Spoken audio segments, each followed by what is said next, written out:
오늘 함께 은혜 받으실 하나님 말씀은 에스더 4장 13절에서 17절까지의 말씀입니다. 에스더 4장 13절에서 17절 말씀입니다.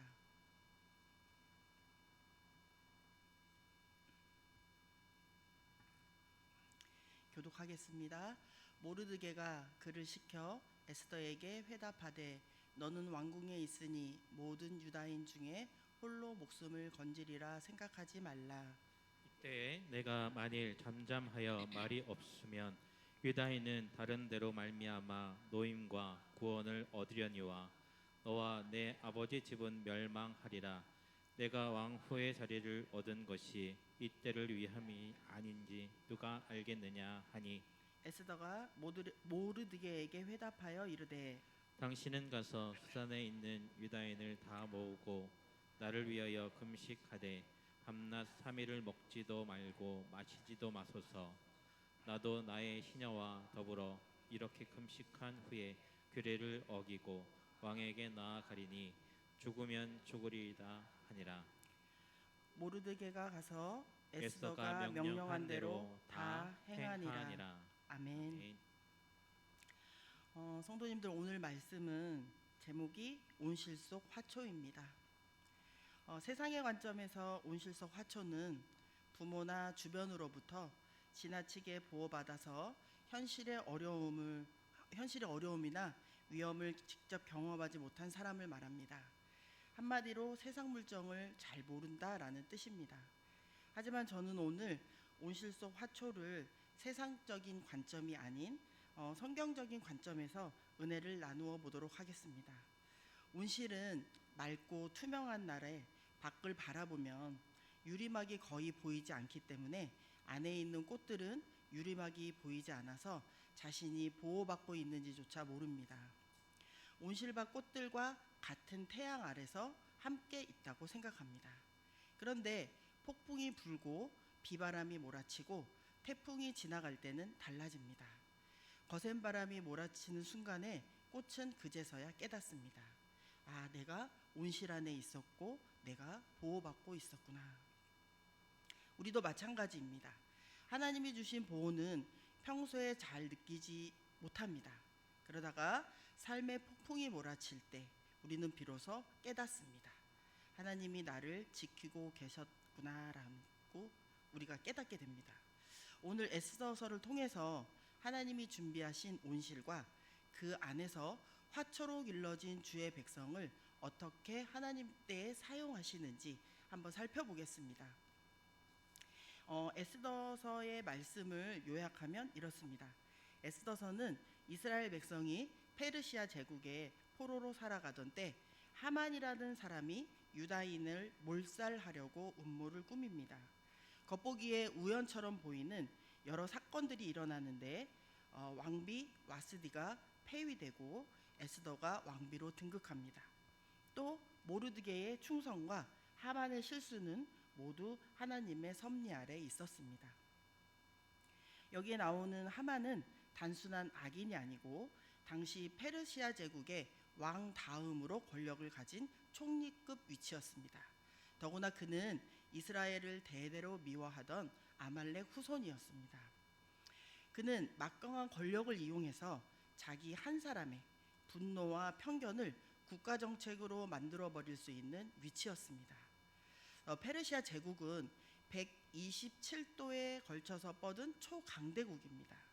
이때 이스라엘 백성의 수는 성경에 나와 있지 않지만 1차, 2차, 3차 포로 귀환 숫자로 환산해서 학자들은 50만에서 100만 정도로 추산합니다. 그리고 어느 날 이 수많은 생명들을 향한 학살 명령이 내려졌습니다. 그런데 이런 거대한 위기를 멈출 사람으로 하나님이 세우신 사람은 누구였는지 아십니까?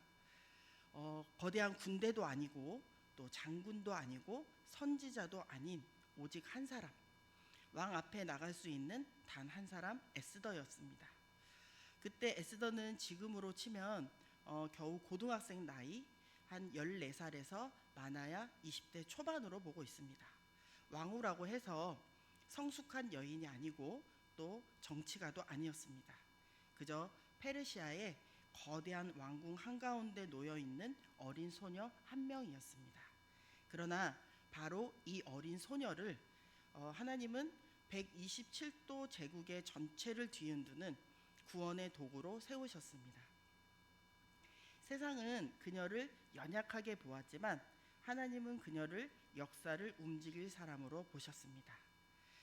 성도님들, 이 에스더서에는 한 가지 아주 독특한 특징이 하나 있습니다. 성경 전체에서 하나님이라는 이름이 단 한 번도 등장하지 않는 책입니다. 아가서도 마찬가지인데요. 아가서는 원문에는 야라는 표현으로 하나님을 지칭하는 단어가 하나가 나옵니다. 그렇지만 에스더서에서는 하나님이란 단어가 한 번도 거론되지 않습니다. 하지만 하나님은 가장 깊은 곳에서 모든 사건을 지키고 계셨고 이스라엘을 지키고 계셨던 보이지 않는 온실이었습니다.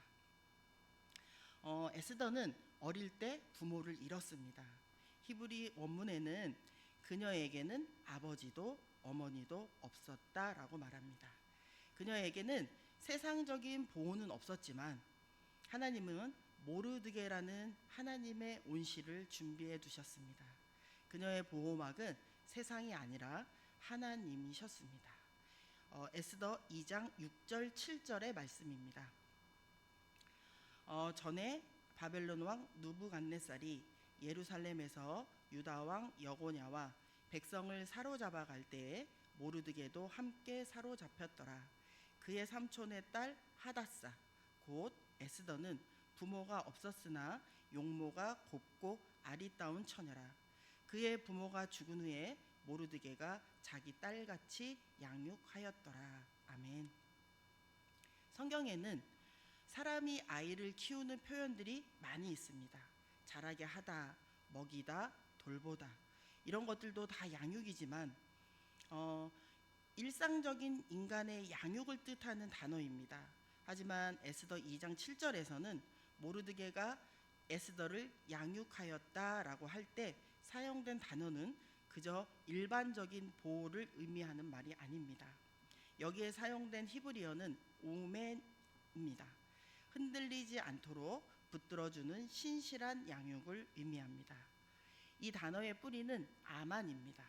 아만은 견고하다, 신실하다, 확실하다라는 의미를 가진 말로 구약에서 하나님의 성품 중에서 신실함을 묘사할 때 사용되는 단어입니다. 우리가 기도에 마지막에 고백하는 아멘이라는 단어는 바로 이 어근 아만에서 나온 말입니다. 그러니까 모르드게는 에스더를 그냥 보호한 것이 아니라 하나님께서 자기 백성을 인도하시듯 신실하고 견고하게 흔들림 없이 붙드는 오멘의 양육을 했습니다. 왜냐하면 모르드게는 하나님께서 에스더에게 주신 온실이었기 때문입니다. 에스더는 세상적으로 보면 고아였지만 영적으로는 하나님의 온실에서 화처처럼 보호받으며 자란 사람이었습니다. 성도님들, 왜 온실에서 화초를 키울까요? 그냥 단순하게 예쁘게 보관하기 위해서가 아니라 더 건강하고 또한 강하게 자라도록 보호하고 성장하기 위해서입니다. 그 온실은 세상으로 보내기 위한 준비 과정입니다. 온실에서의 보호는 약해서 온실에서 보호하는 것이 아니라 귀하기 때문에, 그리고 준비시키기 위해서, 세상으로 나가는 준비를 시키기 위해서 주어진다는 사실을 성경이 분명히 말하고 있습니다. 욥기 1장 10절의 말씀입니다. 사탄이 하나님께 이렇게 말합니다. 주께서 그와 그의 집과 그의 모든 소유물을 울타리로 두르심 때문이 아니니이까. 주께서 그의 손으로 하는 바를 복되게 하사 그의 소유물이 땅에 넘치게 하셨음이니이다. 아멘. 여기서 놀라운 사실은 사탄조차도 이 울타리의 존재를 알고 있었다는 점입니다. 그는 욥을 흔들고자 온 힘을 다했지만 하나님께서 치신 견고한 울타리, 그 온실을 깨뜨릴 수는 없었습니다. 하나님은 보이지 않는 손으로 욥을 붙드셨고 그의 가정과 삶을 감싸셨습니다. 울타리는 단순한 보호막이 아니라 하나님이 쓰실 때까지 그를 준비시키는 신실한 양육의 장치였습니다. 우리가 세상 속에서 흔들리고 또한 시련과 폭풍을 맞을 때도 하나님은 눈에 보이지 않게 우리를 지키시는 울타리를 세워두셨음을 기억하시기 바랍니다. 이 사탄조차도 두려워하는 그 울타리 안에서 우리는 하나님의 계획과 목적대로 준비되고 성장합니다. 그렇다고 온실에서 화초가 자란다고 해서 스스로 해야 하는 일이 없는 것은 아닙니다. 뿌리를 깊게 내려야 하고요. 햇빛을 향해 줄기를 뻗고 꽃을 피우고 열매를 맺어야 합니다. 우리 성도들도 마찬가지입니다. 하나님 나라라는 온실 안에서 보호받고 성장하지만 그냥 주어지는 것이 아니라 우리에게 주어진 책임과 사명을 성실히 수행해야 하는 것입니다. 말씀과 묵상, 기도를 통해서 뿌리를 내리고 또한 믿음의 실천과 섬김을 통해서 줄기를 뻗으며 하나님 나라를 위해서 열매를 맺는 삶을 살아내야 하는 것입니다. 본문 14절 말씀에 보면 모르드게가 에스더에게 이렇게 말합니다.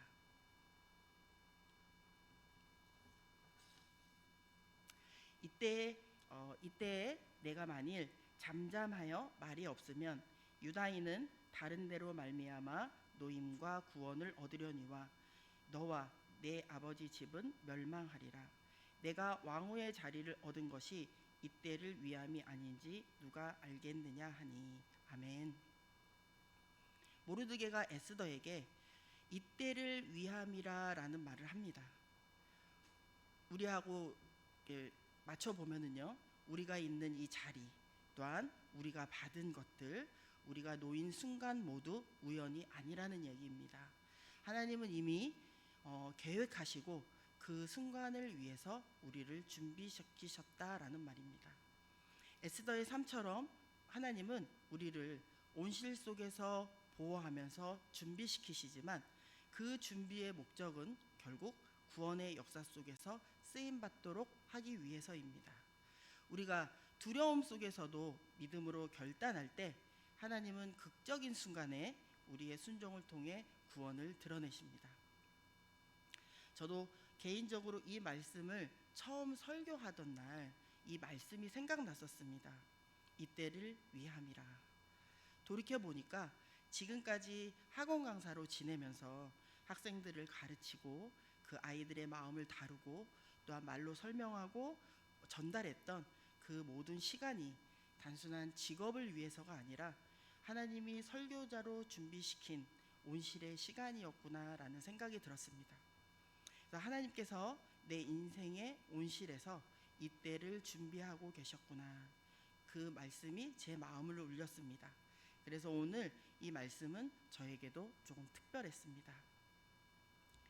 그럼 온실에서 키워진 이런 온실에서 키워진 화초들도 세상 속으로 내보내질 때가 있듯이 우리도 하나님 나라에서 곱게 자라 성장했다면 이제는 세상 속으로 나아가야 합니다. 에스더는 모르드게의 신실함으로 지켜졌고 하나님의 보이지 않는 손이 그녀의 삶을 붙들고 있었습니다. 그래서 이제는 온실에서 보호받던 어린 소녀가 세상을 향해 나아갑니다. 이때 말씀은 본문 16절 말씀입니다. 당신은 가서 수산에 있는 유다인을 다 모으고 나를 위하여 금식하되 밤낮 3일을 먹지도 말고 마시지도 마소서. 나도 나의 시녀와 더불어 이렇게 금식한 후에 규례를 어기고 왕에게 나아가리니 죽으면 죽으리다 하니라. 아멘. 그 파송의 순간이 바로 에스더 4장 16절 말씀에 죽으면 죽으리다입니다. 여기서 우리는 당시 페르시아법에 그 법이 얼마나 잔혹했는지를 이해할 필요가 있습니다. 왕의 허락이 없이 왕 앞에 나가는 것은 즉각 처형되는 일이었습니다. 그 그 이유가 무엇이든 그 상황이 어떤 변명이나 중재는 불가능했습니다. 왕이 금규를 내밀어 주지 않으면 그대로 죽었습니다. 그 금규가 뭐냐면 왕이 들고 있던 기다란 지팡이가 있습니다. 그러니까 에스더가 이 왕 앞으로 나아간다는 것은 자기 목숨을 내려놓는 행동입니다. 사실상 자살 선언과도 같은 결단이었습니다. 이 배경을 알고 나면 에스더의 고백이 얼마나 떨리는 말인지 뚜렷하게 이해할 수 있습니다. 규례를 어기고 왕에게 나아가리니 죽으면 죽으리이다. 아멘. 이 한 문장은 간단하게 표현이 되어 있지만 두려움 없는 담대한 선언이 아니고 어쩌면 죽음을 직면한 어린 한 소녀의 떨리는 믿음의 선택이었을 것입니다. 그녀가 이렇게 죽으면 죽으리라 하는 마음으로 왕 앞에 나아갔을 때 하나님께서는 에스더를 이렇게 보호하셨습니다. 에스더 5장 1절에서 2절 말씀입니다. 제3일에 에스더가 왕후의 예복을 입고 왕궁안 뜰 곧 어전 맞은편에 서니 왕이 어전에서 전문을 대하여 왕자에 앉았다가 왕후 엑스더가 뜰에 선 것을 본즉 매우 사랑스러움으로 손에 잡았던 금규를 그에게 내미니 에스더가 가까이 가서 금규 끝을 만지니라. 아멘. 왕의 금규는 죽으면 죽으리라 나갔던 이 에스더의 자기 생명을 내놓는 이 결단 앞에서 하나님께서는 왕이 매우 사랑스럽게 에스더를 바라보며 왕의 금규를 내어놓습니다. 왕의 금규는 단순한 법적 허락이 아니라 하나님의 눈에 보이지 않는 그런 손이 에스더를 붙드는 순간이었습니다. 생명을 건 결단 속에서 하나님은 그를 보호하셨고 사명을 완수하도록 인도하셨습니다. 하나님의 온실에서 강하게 자라난 어린 한 소녀는 한 민족을 살리는 위대한 일에 쓰임받게 된 것입니다. 서두에 이스라엘 포로로 남아있던 백성들이 한 50만에서 100만이라고 했는데요. 제가 살고 있는 용인시의 인구가 100만이 좀 넘습니다. 그러면 한 나라, 지금 용인시가 에스더로 인해서 다 보호받게 된 것을 말하는 겁니다. 그리고 옛날에는 그것이 이스라엘 한 민족이었습니다. 그래서 하나님은 우리가 세상 앞에서 두려움과 죽음을 맞설 때도 보이지 않게 지키십니다. 우리의 작은 결단과 믿음을 극적인 순간까지 보호하시면서 사명을 이루게 하십니다. 규례를 어기고 왕에게 나아가리니 죽으면 죽으리다. 이것은 정말 단순한 용기가 아니라 하나님과 함께하는 믿음의 결단인 것입니다. 하나님은 온실 속에서 우리를 키우시지만 세상으로 나가야 할 때 그 손으로 우리를 붙드신다는 사실을 기억하시기 바랍니다. 에스더를 향한 모르드게의 온실이 이스라엘 백성 전체를 향한 에스더의 온실로 넘어가는 순간이기도 합니다. 이사야서 27장 2절 3절 말씀입니다. 그날에 이스라엘의 포도원에 대하여 노래하라. 그 포도원은 지키심을 받으며 하나님이 그를 보호하시고 밤낮으로 지키시며 포도나무를 물주며 격가지까지 다루어 그의 열매가 상하지 아니하게 하시리라. 아멘. 여기서 하나님이 포도원을 지키시고 가꾸신다는 것은 단순하게 보호만 한다는 것이 아니라 세심하게 성장하도록 돌보신다는 뜻입니다.